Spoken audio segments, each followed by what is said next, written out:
Hey SEMrushers, it's Chiara here again. So in this video I will be sharing with you some proven and foolproof ways you, yes, like everybody, but like especially you, can drive more traffic to your website. And if you like what you see, as usual, please subscribe, hit the like button and activate the notification bell, and most of all, stay ahead of the SEO pack. Let's dive right into the ways you can drive more traffic to your website. And the first tip I'm gonna give is you need to know who else is in the market. I know it can sound a little hard, especially if you maybe are just entering the market now, but I'm gonna show you how to do it with SEMrush, and it's so easy, like a kid could do it.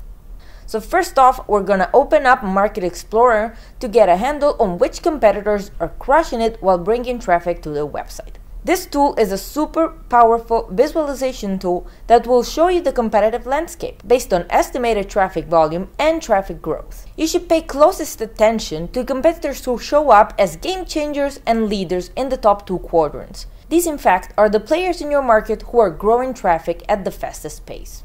Now that we're understanding more or less what's happening in our market, wouldn't it be cool to understand how these people are driving traffic?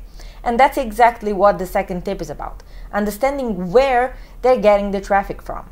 To do this, we can open Traffic Analytics. With this, you can quickly figure out how your competitors are setting their traffic acquisition priorities, be it direct, referral, search, social, or paid traffic. By comparing where competitors stand against your site in terms of traffic sources, you can quickly spot your marketing strategy's weakest and strongest areas, and then fine-tune it accordingly, of course. So always remember to check each and every single traffic source, because this is going to give you so much insight into your competitor's strategy, which will give you so much helpful information so that you can check your own strategy and then fine-tune it. Just interpret the data as best as you can and check everything. Now let's move on with the third tip, which is drive visitors from direct traffic. Now I know it might happen sometimes you get discouraged because you see that your competitors are getting a huge share of traffic via direct. This does not mean that you're not good, not at all. This just means, and it's a huge indicator, that your competitors are spending big money into customer loyalty campaigns and brand awareness campaigns. So what can you do is to try and understand what can you tweak around so that you increase your direct visitors. Here's a couple tips. The first one is to make easy and memorable URLs. Now, I mean, of course, if you have a super cool creative brand name, this is going to encourage people to type it in directly and get to your website. But if it's super long, that's going to super discourage them. No one's going to do it. So what you should do is to try, of course, to have a creative and cool name, but keep it as short as possible. This is actually a small thing that can make a really huge difference.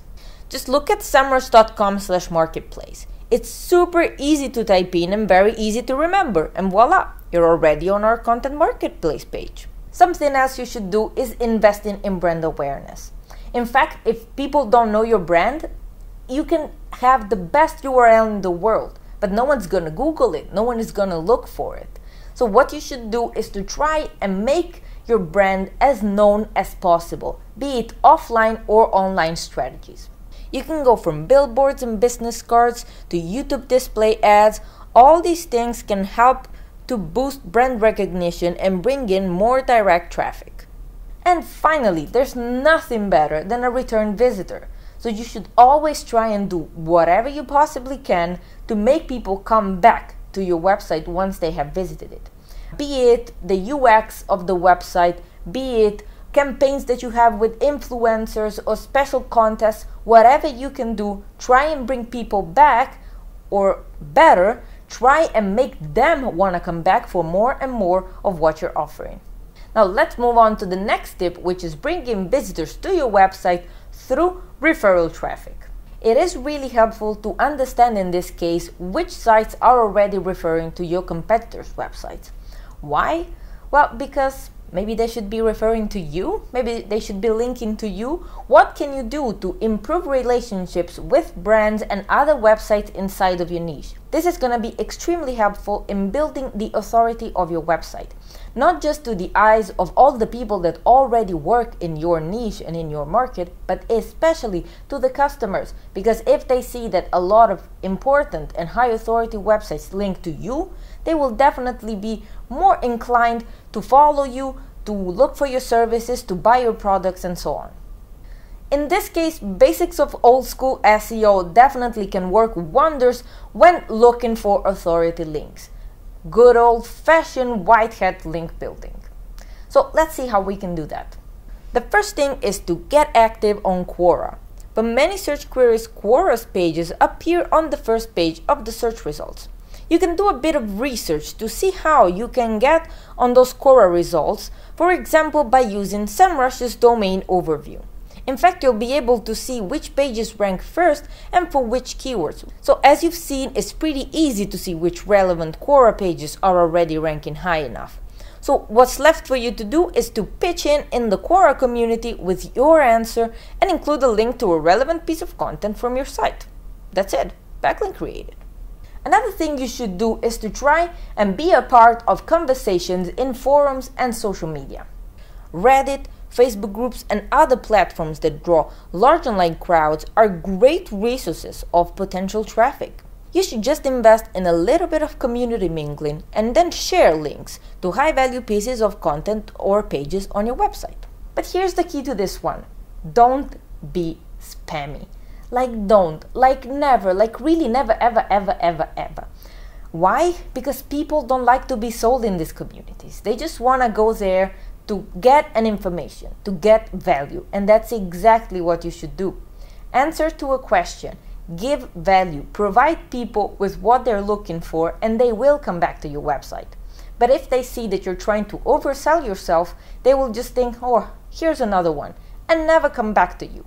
So don't be spammy, just provide people with value, and that's gonna help, and that's gonna work, most of all, in the long run.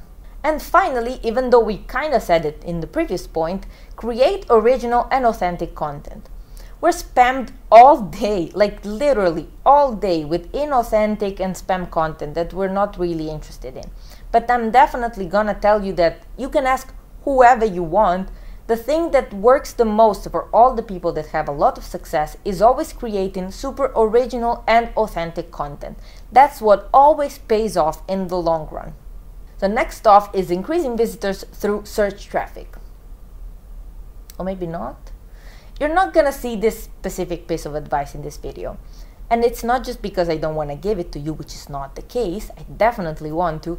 But I realized while I was shooting and while I was making this video that it's just too much information. And this video would have become 2 hours long. So I'm making another video only on that.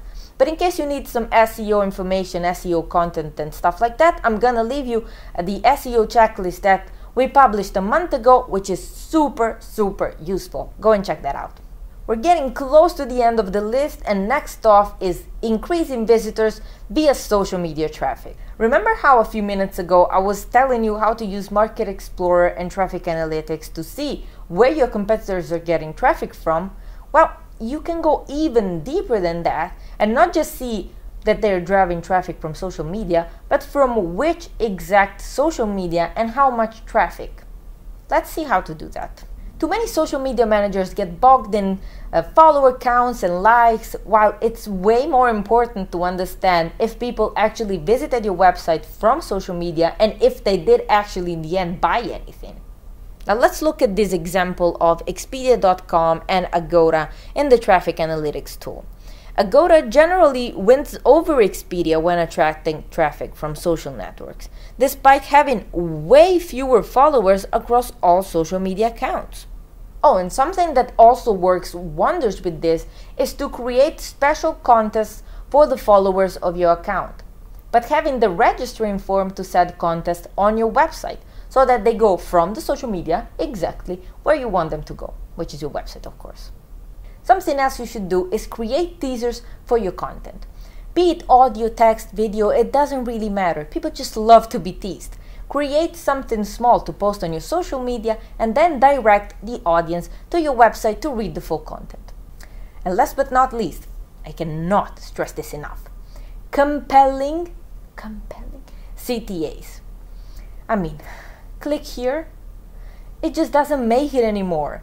Click here is like so past. It's just, I can't even express it with words. Something more. Something like, I don't know, get 20% off right now. Something like this. And actually, challenge for you watching me right now. Go in the comments below and text me your most compelling CTA. Something that has maybe worked wonders for your agency or something like that. Just write it here because I'm just curious and I'm looking for inspiration. So, compelling CTAs in the comments. Thanks. And last tip for the day, getting smart about paid traffic. Now let's be honest with each other. Budgets are a pain, like a huge pain. And most of the times you're not even choosing a strategy, it's just what you can do with the budget that you have. But I'm going to outline here a couple of approaches that I think are going to help you make whatever you can of the budget that you have and still target the people that you want to target.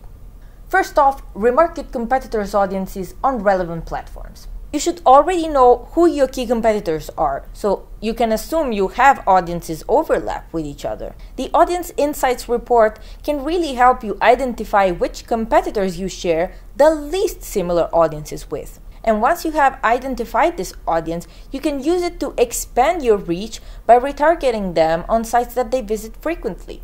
And then you should locate Google Display Network publishers that have the highest audience match. Audience overlaps are also helpful when analyzing which publishers to choose when making GDN placement. If you know that your competitor gets a lot of referral traffic from a particular website, don't immediately divert GDN ad budgets to the platform. First, check whether this publisher actually shares a significant portion of your audience. Then make that choice. And if you're feeling overwhelmed or scared because this looks like it's too much, well, don't worry, you don't have to do it all today. Just take it in bite-sized pieces. Wander around in Market Explorer, Traffic Analytics, look at your market, check your competitors and their strategies, and then take it in day by day. No rush. And also drop me a line in the comments because I'm super curious about what strategies do you use to drive traffic to your website. So let's wrap it up. As usual, no need to say it, but I'll say it anyway. Hit the like button, the notification bell, and subscribe to the channel if you want to see more of this. Thanks a lot for listening to me today. I'll see you in the next one.